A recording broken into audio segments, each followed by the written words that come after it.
ફરાળના દિવસોમાં પણ ખાઈ શકાય અને નાની મોટી ભૂખ લાગે ત્યારે ફટાફટ બની જાય એવી મસ્ત મજાની ચટપટી ચાટ બનાવીએ. આ ચાટ બનાવવામાં બટેટા કે શક્કરિયાનો ઉપયોગ નહીં કરીએ, પણ એટલી ક્રિસ્પી અને ટેસ્ટી થાય છે ને કે તમે એકવાર ખાશો ને એટલે તમે વારે વારે બનાવશો. સાથે ઘરમાં નાના મોટા બધાને ભાવશે. તો આ ફરાળી ચાટ બનાવવા માટે મેં 4 નંગ જેવા કાચા કેળા લીધા છે. આજે આપણે કાચા કેળામાંથી ચાટ બનાવીશું. તો કાચા કેળાને સૌથી પહેલાં બાફી લેવાના છે. તો મેં ગેસ ઉપર ગરમ પાણી કરવા મૂકી દીધું છે. પાણી ઉકળી ગયું છે તો એમાં બધા કેળાને રાખી દઈશું.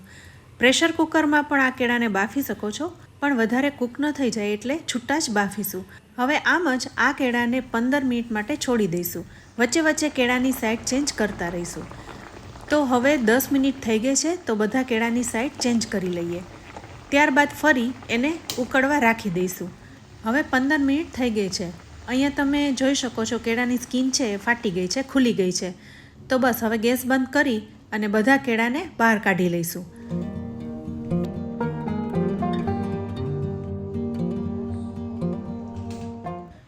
હવે આ કેળા થોડા ઘણા ઠરી જાય ને પછી એની છાલ કાઢી લઈશું. બરોબર બફાઈ જાય એટલે કેળા એની મેળે જ છાલ મૂકી દે છે, એટલે કે તરત જ છાલ નીકળી જશે. તો બધા કેળાની છાલ કાઢી લઈએ.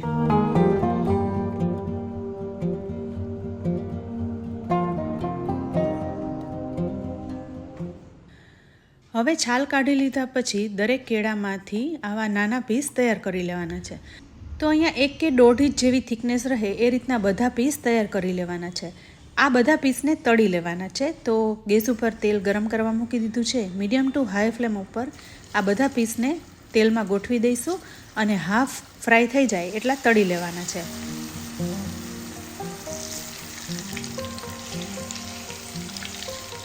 અહીંયા કેળાને ક્રિસ્પી થાય ત્યાં સુધી નથી તળવાના, પણ થોડો ગુલાબી રંગ આવી જાય ત્યાં સુધી તળવાના છે, એટલે કે હાફ ફ્રાય કરી લેવાના છે. પછી તરત જ બહાર કાઢી લઈશું. તો અહીં કેળામાં થોડો એવો ગુલાબી રંગ આવી ગયો છે તો તરત જ બધા કેળાને કાઢી લઈશું.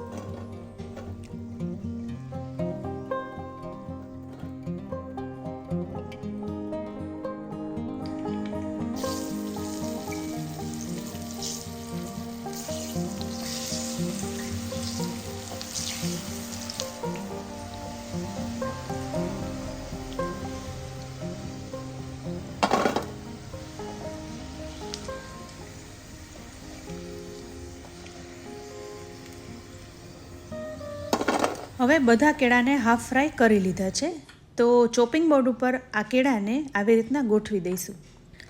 કારણ કે અહીં ચાટ બનાવવાની છે ને એ ક્રિસ્પી હોય ને તો મજા આવે, એટલે હાફ ફ્રાય થઈ જાય એટલે કેળાને આવી રીતના ગોઠવીને ગ્લાસથી દબાવવાના છે. તો એક એક પીસ ઉપર ગ્લાસ મૂકતા જવાનું છે અને આવી રીતના દબાવતા જવાનું છે, જેથી એનો ગોળ શેપ આવતો જાય. અહીંયા કેળા હાફ કૂક તો થઈ જ ગયા છે એટલે ગ્લાસથી તરત દબાઈ જશે. સાથે કેળા ગરમ હોય ને ત્યારે જ આવી રીતના દબાવી લેવાના, જેથી એનો પરફેક્ટ શેપ આવે. ઠંડા થયા પછી કરવા જઈશો ને તો કેળા તૂટી જશે. સાથે એટલું બધું પણ પ્રેસ નથી કરવાનું કે કેળાની સ્લાઇસ છે એકદમ પતલી થઈ જાય, થોડી થિકનેસવાળી રહે એ રીતના પ્રેસ કરવાનું. તો બધા કેળાના પીસમાંથી આવી સ્લાઇસ તૈયાર કરી લીધી છે. તમે થિકનેસ જોઈ શકો છો. હવે આને ફરી ફ્રાય કરવાની છે. તો ગેસ ઉપર તેલ ગરમ થઈ ગયું છે તો તેલમાં સમાય એટલી સ્લાઇસને ઉમેરી દઈશું. આ કેળાની સ્લાઇસને હવે ફરી ફ્રાય કરીશું ને એટલે એકદમ ક્રિસ્પી થશે. એટલા માટે જ પહેલાં હાફ ફ્રાય કરી અને પછી એને પ્રેસ કરીને ફરી ફ્રાય કરશું એટલે ક્રિસ્પી થાય, અને સાથે આ કેળાની સ્લાઇસ છે એટલે લાંબા સમય સુધી ક્રિસ્પી રહેશે. આ સ્લાઇસને તળો એટલે સાથે થોડું મીઠું ઉમેરી દેવું અથવા મીઠાવાળું પાણી કરીને ઉમેરવું, જેથી કેળાની સ્લાઇસમાં મીઠું ચડી જાય. તો અહીંયા આપણે બધી સ્લાઇસને ફ્રાય કરી લીધી છે. તમે જોઈ શકો છો એકદમ ક્રિસ્પી ગોલ્ડન થઈ ગઈ છે. તમને અહીં અવાજ સંભળાતો હશે કે કેટલી ક્રિસ્પી થઈ છે.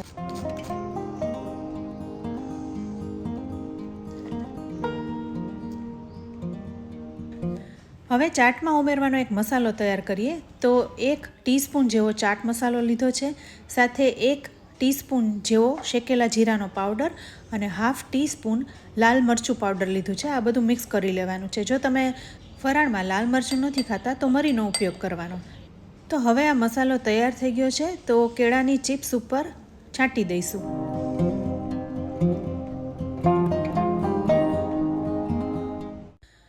હવે ચાટ બનાવવામાં મીઠા દહીંનો ઉપયોગ કરવાનો છે, તો મેં અડધી વાટકી જેવું દહીં લીધું છે. એમાં 3 ટીસ્પૂન જેવી દળેલી ખાંડ ઉમેરી મિક્સ કરી દઈશું. આ દહીં એકદમ મોડું છે, જરા પણ ખાટું નથી. તો અહીંયા તમારે જેટલું મીઠું ખાવું હોય એટલી ખાંડ ઉમેરી મિક્સ કરી દેવાનું છે. હવે દહીં સાથે મેં એક ચટણી પણ તૈયાર કરી છે. શિંગદાણા, કોથમીર, આદુ, મરચાં, ખટાશ, ગળાશ ઉમેરીને ચટણી તૈયાર કરી છે. તો હવે આ ચાટને તૈયાર કરી લઈએ. તો ટ્રેમાં કેળાની સ્લાઇસને ગોઠવી દીધી છે. એની ઉપર દહીં ગોઠવીશું, સાથે લીલી ચટણી, દાડમના દાણા અને કોથમીરથી ગાર્નિશ કરીશું. તો ઘરમાં કોઈ મહેમાન આવ્યું હોય અથવા તો તમે બાળકોને આવી રીતના તૈયાર કરીને આપશો ને તો તરત જ ખાઈ લેશે અને એકદમ ટેસ્ટી લાગશે. હવે આપણે એક બાઉલમાં કેળાની ચાટને તૈયાર કરીએ. તો 5 થી 6 કેળાની સ્લાઇસને ગોઠવી દીધી છે. ત્યારબાદ એની ઉપર મીઠું દહીં ઉમેરીશું, સાથે લીલી ચટણી, ખજૂર આમલીની ચટણી, દાડમના દાણા અને કોથમીરથી સર્વ કરીએ. તો ફ્રેન્ડ્સ, તમને આજની આ ચાટની રેસીપી કેવી લાગી? આ ચાટ બનાવવામાં તો એકદમ સહેલી છે, સાથે ખાવામાં ક્રિસ્પી અને ચટપટી છે. તો ફ્રેન્ડ્સ, જો તમને આજની આ રેસીપી સારી લાગી હોય ને તો વિડીયોને લાઇક અને શેર કરજો. સાથે અમારી ચેનલ કિચન સિરીઝને સબસ્ક્રાઈબ કરી લેજો. અમારા ફેસબુક પેજ અને ઇન્સ્ટાગ્રામ પેજને લાઇક કરી ફોલો કરી લેજો. તો ફરી મળીશું આવી એક ઉપયોગી રેસીપી સાથે. ત્યાં સુધી આવજો.